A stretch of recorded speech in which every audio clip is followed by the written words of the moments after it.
Hi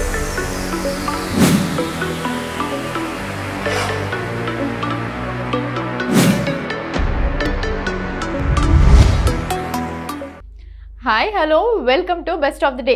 మరి ఈ రోజు బెస్ట్ ఆఫ్ ది డేలో కొత్త విశేషాలతో పాటు కొన్ని ఆసక్తికరమైన నిజాలు మరియు చరిత్రలో ఈ రోజు జరిగిన ముఖ్య సంఘటనల గురించి తెలుసుకుందాం. Let's start the programme.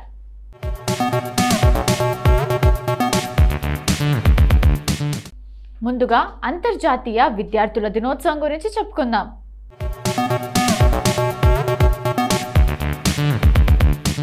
విద్యార్థులందరికీ విద్య విలువను తెలియచెప్పడానికి అంతర్జాతీయ విద్యార్థుల దినోత్సవాన్ని నవంబర్ 17న జరుపుకుంటారు.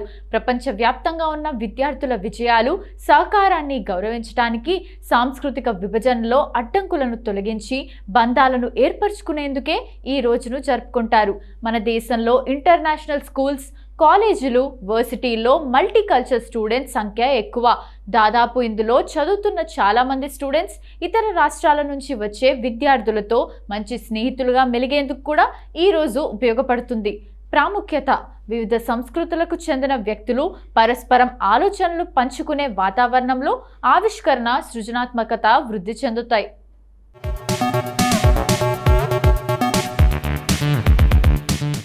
రాబో తరాల పిల్లల సమస్యల మీద పనిచేయగల సత్తా, కొత్త పరిష్కారాలతో ముందుకు రాగల అభివృద్ధి చెందాలంటే ప్రజల వైవిధ్యం గురించి తెలుసుకోవాలి, తేడాలను అంగీకరించడం నేర్చుకోవాలి. దానికి అంతర్జాతీయ విద్యార్థుల దినోత్సవాన్ని పాటించడం ముఖ్యం. అంతర్జాతీయ విద్యార్థుల దినోత్సవాన్ని ఎలా జరుపుకోవాలి? విశ్వవిద్యాలయాలు, పాఠశాలలు ఈ రోజున అకాడమిక్ వర్క్షాపులు, ఆహార రుచులు, క్రీడా కార్యక్రమాలు, సాంస్కృతిక ప్రదర్శనలు వంటి కార్యకలాపాలను నిర్వహిస్తాయి. ఇందులో భాగంగా ఆర్థిక సహాయం, స్కాలర్షిప్ అవకాశాలపై వివరాలను కూడా అందిస్తారు. ఉపన్యాసాలు, వర్క్షాప్లు, కార్నివల్లు, సాంస్కృతిక ఉత్సవాలు వంటి కార్యక్రమాలను అనేక పాఠశాలలు క్రమం తప్పకుండా నిర్వహిస్తాయి.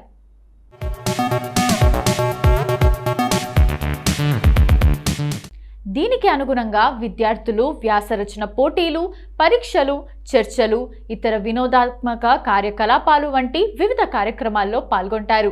అంతర్జాతీయ విద్యార్థుల దినోత్సవం రోజున ప్రపంచవ్యాప్తంగా ఉన్న విశ్వవిద్యాలయాలు యువత ప్రమేయాన్ని ప్రోత్సహించడానికి కార్యక్రమాలను నిర్వహిస్తాయి. వివిధ దేశాలు, రాష్ట్రాల విద్యార్థుల మధ్య స్నేహ సంబంధాలు పెరగాలంటే ఏం చేయాలి? మొదటిది, ఒకరినొకరు తెలుసుకోవాలి. రెండవది, ఒకరి కల్చర్ మరొకరు తెలుసుకోవాలి. మూడవది, ఒకరి భాష ఒకరు నేర్చుకోవాలి. నాలుగవది, మల్టీ కల్చరల్ స్టూడెంట్స్ గ్రూప్తో గేమ్స్ నిర్వహించాలి. ఐదవది, యాక్టివిటీస్, ప్రాజెక్ట్స్, టూర్స్ చేయడం వంటి కార్యక్రమాలతో స్నేహ సంబంధాలు, సంస్కృతులు కలుస్తాయి. విదేశాలకు వెళ్ళి చదవాలని చాలామంది విద్యార్థులకు ఉంటుంది.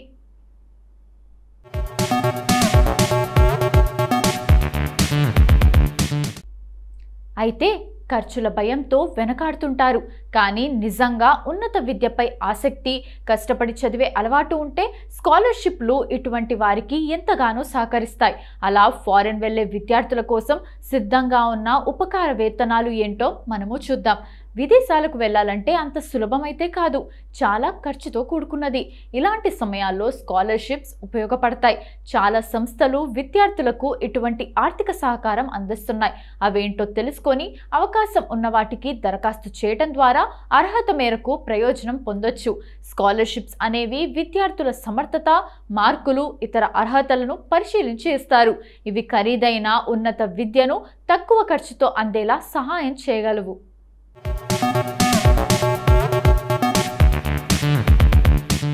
ట్యూషన్ ఫీజు, వసతి, రవాణా ఖర్చులు ఇందులో ఇస్తారు. విదేశాల్లో చదవటం వ్యక్తిగతంగాను, వృత్తిపరంగాను ఉపయోగపడుతుంది. ఇతర దేశాలకు వెళ్లడం ద్వారా విభిన్నమైన సంస్కృతుల గురించి తెలుసుకునే వీలుంటుంది. కమ్యూనికేషన్ స్కిల్స్ మెరుగుపడతాయి. ఉపకార వేతనాల్లో రకాలు: విదేశాల్లో చదవాలనుకునే విద్యార్థులకు వివిధ రకాల స్కాలర్షిప్లు ఉన్నాయి. కొన్ని దేశాలను బట్టి ఇస్తారు. మరికొన్ని యూనివర్సిటీలు, ప్రభుత్వ సంస్థలు, ప్రైవేట్ ఫౌండేషన్లు, కార్పొరేట్ కంపెనీలు ఇస్తుంటాయి.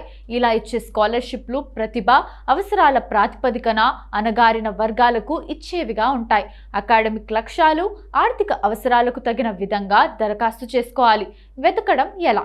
మన ప్రొఫైల్కు సరిపడా స్కాలర్షిప్ వెతకడం, తగిన డాక్యుమెంట్లతో దరఖాస్తు చేసుకోవడం అవసరం.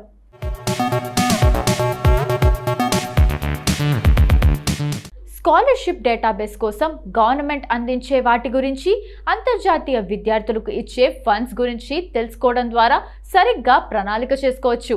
Career guidance office, professors, academic advisors వంటి వారి ద్వారా ఈ సమాచారం సేకరించవచ్చు. ఇదే సమయంలో దరఖాస్తుల గురించి తెలుసుకోవడం అత్యంత ఆవశ్యకం. దానికి తగిన విధంగా ముందు నుంచే దరఖాస్తులు సిద్ధం చేసుకోవాలి. ఇలా చేయొచ్చు. స్కాలర్షిప్ దరఖాస్తు చేసినప్పుడు కమిటీకి బలమైన, ఆసక్తికరమైన ప్రొఫైల్ను అందించడం అవసరం. అకాడమిక్ రికార్డ్స్, విజయాలు, extra curricular activities, personal statement ఇవన్నీ మన వ్యక్తిత్వాన్ని ప్రతిబింబిస్తాయి. ఎంచుకున్న సబ్జెక్ట్లో మనకున్న ఆసక్తి, దాన్ని అభ్యసించడంలో అందుకున్న మెట్లు అన్నీ రాయొచ్చు.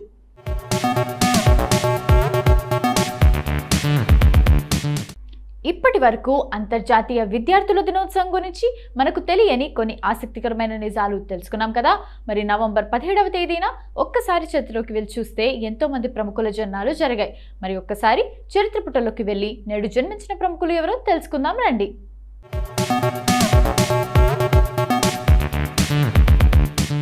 జెమినీ గణేశన్ తమిళ నటుడు.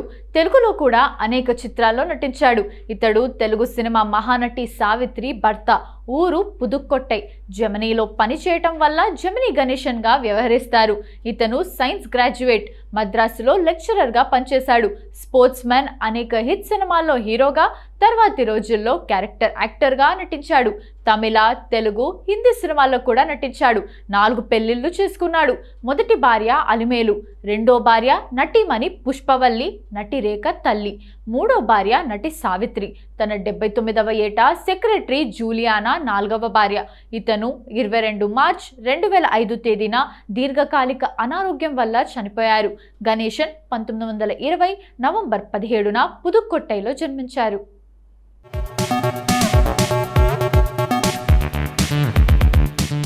రోజా సెల్వమణిగా పేరుగాంచిన శ్రీలతా రెడ్డి ఆంధ్రప్రదేశ్ రాష్ట్రానికి చెందిన సినిమా నటి, రాజకీయ నాయకురాలు. ఆమె తెలుగుతో పాటు కన్నడ, తమిళం, మలయాళ భాషల్లో 100కు పైగా సినిమాల్లో నటించింది. రోజా నగరి నియోజకవర్గం నుండి 2 సార్లు శాసనసభ్యురాలిగా ఎన్నికైంది. ఆమె 2022 ఏప్రిల్ 11న జరిగిన మంత్రివర్గ పునర్వ్యవస్థీకరణలో భాగంగా వైఎస్ జగన్మోహన్ రెడ్డి మంత్రివర్గంలో పర్యాటకం, సాంస్కృతిక, యువజన శాఖ మంత్రిగా ప్రమాణ స్వీకారం చేసింది. ఆంధ్రప్రదేశ్ ప్రభుత్వంలో పర్యాటక, క్రీడలు, యువజన మంత్రిగా నియమితులయ్యారు. మంత్రి అయినందుకు ఇక మీదట టీవీ, సినిమా షూటింగ్లో ఇక చెయ్యనని ప్రకటించారు. రోజా 1972 నవంబర్ 17న చిత్తూరు జిల్లా తిరుపతిలో నాగరాజురెడ్డి, లలిత దంపతులకు జన్మించింది.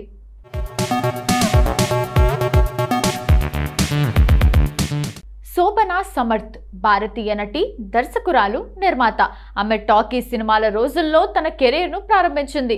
1950లో హిందీ చిత్ర పరిశ్రమలో ప్రధాన పాత్రలతో ఆమె మెప్పించింది. ఆమె మొదటిగా మరాఠీ చిత్రసీమలో అడుగుపెట్టింది. తన మొదటి హిందీ చిత్రం నిగాహే నఫరత్ 1935లో విడుదలైంది. 1943లో రామ్ రాజ్ చిత్రంలో సీత పాత్ర పోషించి అందరికీ చిరకాలం గుర్తుండిపోయింది. ఆమె కళలకు చేసిన కృషికి 1997లో ఫిల్మ్ఫేర్ ప్రత్యేక అవార్డుతో సత్కరించింది. ఆమె కుమార్తెలు నూతన్, తనూజ కెరీర్ను ప్రారంభించిన జంట చిత్రాలకు స్వయంగా దర్శకత్వం వహించి నిర్మించింది శోభనా సమర్థ్.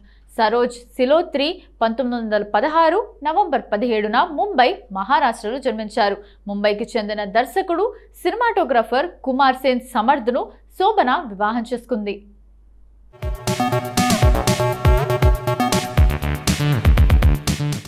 కీర్తి రెడ్డి ప్రముఖ చలనచిత్ర నటి.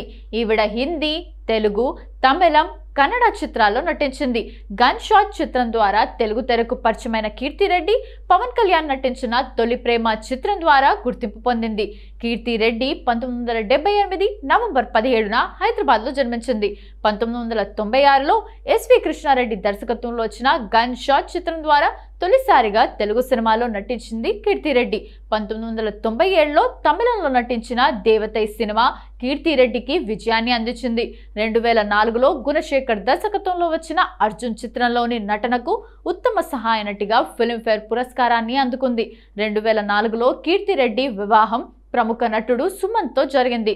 వారు 2006లో విడాకులు తీసుకున్నారు.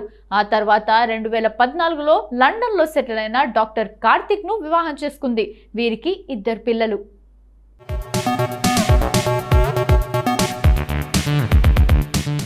మంజు పిల్లై భారతీయ నటి. ఆమె మలయాళ సినిమాలు, టెలివిజన్ షోల్లో కనిపిస్తుంది. హాస్య పాత్రలు పోషించడంలో ఆమె ప్రసిద్ధి చెందారు. అయితే క్యారెక్టర్ రోల్స్ కూడా పోషించారు. ఆమె వరుసగా 2 సంవత్సరాలు ఉత్తమ సహాయ నటిగా కేరళ స్టేట్ టెలివిజన్ అవార్డు గెలుచుకుంది. 2007లో ఆమె అదూర్ గోపాలకృష్ణన్ యొక్క నాటక చిత్రం 4 పెనుంగల్లో కథానాయక పాత్రలో ఒకటిగా నటించింది. మంజు పిల్లై నవంబర్ 17, 1975న తిరువనంతపురంలో జన్మించారు. మంజు మలయాళ సినీ నటుడు ఎస్పి పిల్లై మనవరాలు. 2021లో వచ్చిన హోమ్ సినిమాలో మంజు నటనకు భారీ ప్రశంసలు దక్కాయి. మంజు మొదటిసారి సత్యవం మథాయుం అనే టెలివిజన్ ధారావాహికలో నటించింది.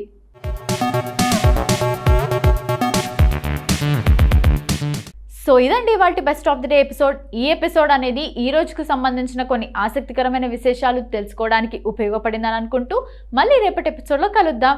Bye bye.